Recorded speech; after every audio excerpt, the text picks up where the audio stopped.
लाखों हवाई यात्रियों को परेशान करने वाले इंडिगो को लग रहा है कि सॉरी बोलने से उसके पाप धुल जाएंगे।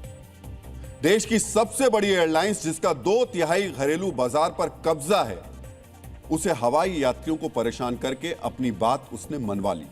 उसने सरकार को वो नियम लागू करने से रोक दिया जो हवाई यात्रियों की सुरक्षा के लिए बेहद जरूरी है, और अपनी गलतियों के लिए उसने अखबारों में एक पन्ने का विज्ञापन जारी करके सॉरी बोल दिया। मानो उसके सॉरी कहने से लाखों यात्रियों की परेशानी खत्म हो जाएगी।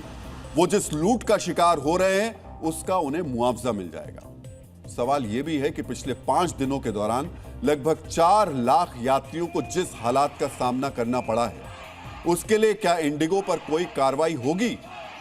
क्या इंडिगो पर ऐसा एक्शन लिया जाएगा कि भविष्य में वो या कोई और एयरलाइंस इस तरीके से यात्रियों का हवाई अड्डों पर परेशानी में उनको ना डाले?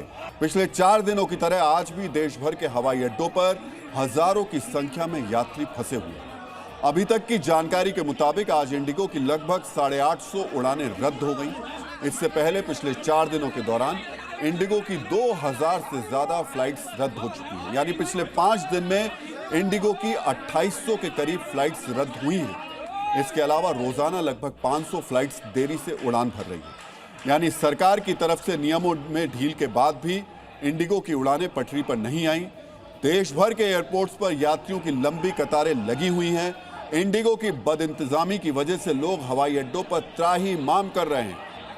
कोई उड़ान रद्द होने की वजह से रोते हुए दिखाई दिया तो कोई अपना गुस्सा इंडिगो के काउंटर पर उतारता दिखाई दिया। हवाई अड्डों पर यात्रियों का लगेज फंसा है और उन्हें वहीं रात गुजारने के लिए मजबूर होना पड़ रहा है।